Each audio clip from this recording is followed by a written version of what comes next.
السلام علیکم ورحمۃ اللہ وبرکاتہ۔ دوستو، جیسا کہ آپ لوگوں نے سبجیکٹ دیکھ لیا ہوگا کہ میں نے جو آج کا موضوع منتخب کیا ہے، S A builder Hyderabad Toli Chowki, Hyderabad کی سرزمین کا بے تاج مافیا سید اختر ای ڈی جانچ میں ملوث، مقامی سیاسی لیڈران بھی اس کے ساتھ ہیں شامل۔ اس موضوع سے ایک خبر بھی میں نے ریلیز کی تھی نیوز اسٹوری بنا کر کے، جس میں بہت ساری باتوں کا میں نے خلاصہ کیا تھا۔ خاص طور سے بہت افسوسناک بات کا میں نے اظہار بھی کیا تھا کہ جہاں ایک جانب حیدرآباد دکن بہت ساری معاملات میں تاریخی کردار رکھتا ہے، بہت سارے معاملات میں نامور حیثیت رکھتا ہے۔ آج کے وقت میں اگر آئی پی ایس ٹریننگ کی سب سے بڑی دستگاہ اگر کوئی ہے تو وہ حیدرآباد میں ہے، اور اس کو تلنگانہ کی سرزمین سے چلایا جاتا ہے۔ وہاں پر 2 ڈھائی 3 مہینے آئی پی ایس آفیسران جو ہے بڑے پیمانے پر ٹریننگ لیتے ہیں۔ یہی سرزمین ہے جہاں سے ہیرا گروپ آف کمپنیز چلا کرتی تھی، اور یہاں سے لگ بھگ ملک کے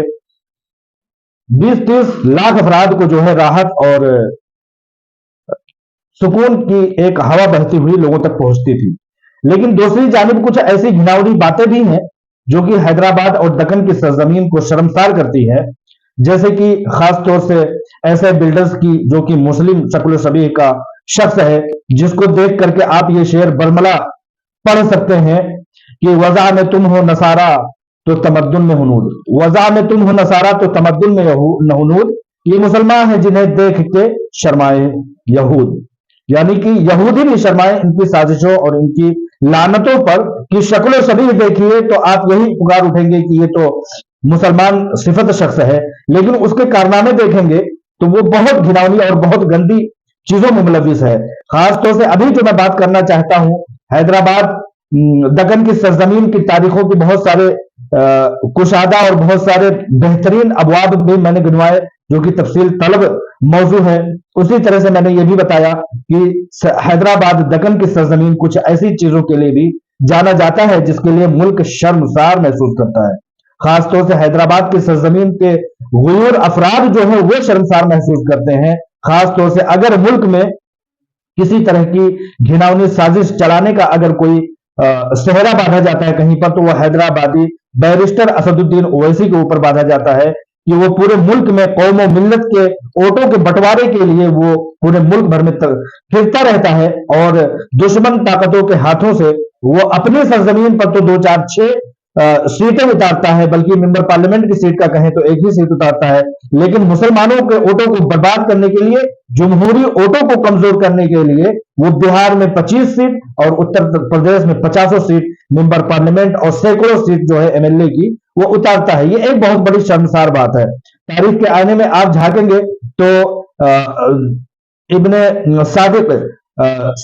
از دکن، جیسے کہ علامہ اقبال نے کہا، میر صادق اور میر جعفر کا آپ لوگوں نے قصہ سنا ہوگا کہ میر جعفر جو تھا وہ بنگال میں ایک اچھے عہدے پر تھا، جس نے کہ بہت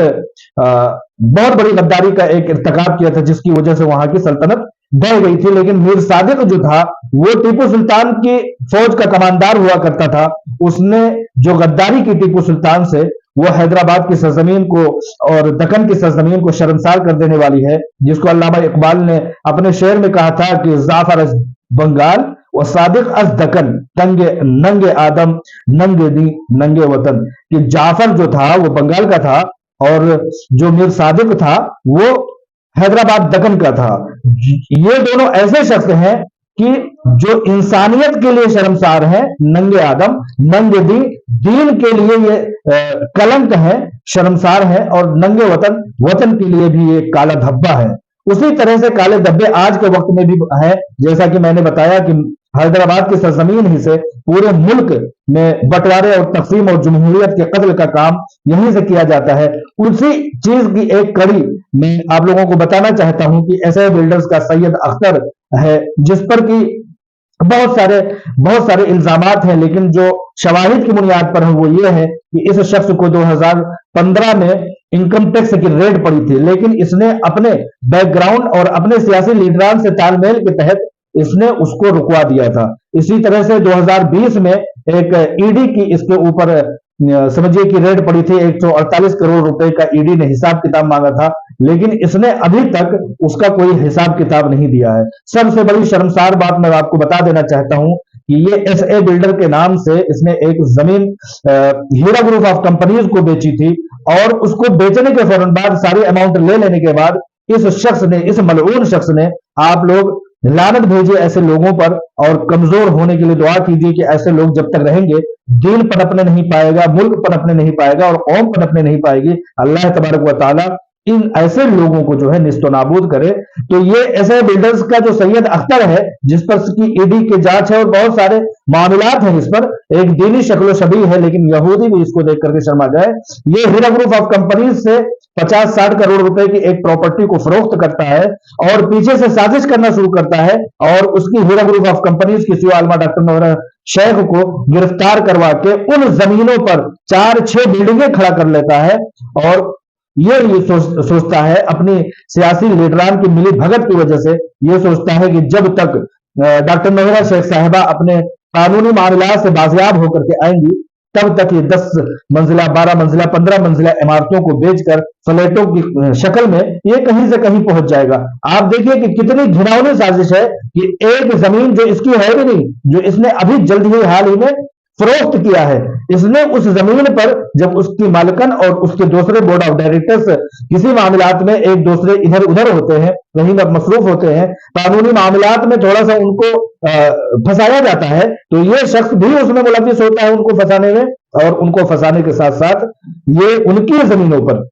जिस पर कि अभी सुप्रीम कोर्ट ऑफ इंडिया ने मोहर जब्त कर दिया है कि ये हीरा ग्रुप ऑफ कंपनीज की जमीन जायदाद है, उस जमीन पर इस एसआई बिल्डर के सैयद अख्तर ने, जो कि टोली चौकी हैदराबाद में रहने वाला है, इस शख्स ने 5-7 बिल्डिंगें बना डाली, और ऐसी ऐसी बिल्डिंगें नहीं, मल्टी स्टोरी बिल्डिंगें, कई कई मंजिला इमारत है। अब आप सोचिए कितनी घिनौनी बात है कि इसकी सोच ये थी कि जब तक हीरा ग्रुप ऑफ कंपनीज के लोग बाजियाब होकर के आएंगे, जब तक इस जमीन पर लौटेंगे, तब तक मैं इन फ्लैटों को बेच करके कहीं से कहीं पहुंच जाऊंगा, दूसरी जगह मुंतकिल हो जाऊंगा, मुकदमात चलेंगे, तमाम तरह की चीजें चलेंगी। इस शख्स का सोचना यह है कि इसके रसूख जो है वो सियासी लोगों से, और ऐसे सियासी लोगों से जो कि हरकारी के तौर पर इस्तेमाल होते हैं, जो कि गद्दारी के तौर पर इस्तेमाल होते हैं, उनके रसूख बहुत होते हैं, मुखबिरों के जैसे, गद्दारों के जैसे होते हैं कि उनके रसूख बहुत होते हैं, उनकी पीठ पीछे उनकी बहुत ज्यादा पुष्टपनाही की जाती है। इस शख्स का, सैयद अख्तर का, यानी कि एसआई बिल्डर के मालिक का, सैयद अख्तर का यह कहना होता है कि जब तक हीरा ग्रुप ऑफ कंपनीज के लोग आएंगे, तब तक इन फ्लैटों को बेच करके हम कहीं से कहीं पहुंच जाएंगे। अब देखिए कितनी घिनौनी साजिश है कि जो गरीब शख्स, जो एक शख्स पूरी जिंदगी की अपनी जमा पूंजी, अपनी कमाई का गाढ़ी रकम जो है, उस पैसे से वो बिल्डिंग, वो फ्लैट्स खरीदेंगे, और जब उस पर कार्रवाई होगी वो बिल्डिंग तोड़ी जाएगी, क्योंकि असल मालिक कहीं और है। जब वो लौटेगा तो जाहिर सी बात है उसको बाजियाब कराएगा, उसको छुड़ाएगा। तो आप ये देखिए कि ये शख्स यही सोचता है कि ज्यादा से ज्यादा क्या होगा, मुकदमात चलेंगे, लेकिन इस शख्स के हाथ में पैसे तो आ जाएंगे, गरीब लोग तो सड़कों पर आ जाएंगे, उनके बच्चे फुटपाथ पर आ जाएंगे, पढ़ाइयां छूट जाएंगी, तालीम छूट जाएंगी, और कौन का कितना बड़ा खसारा होगा।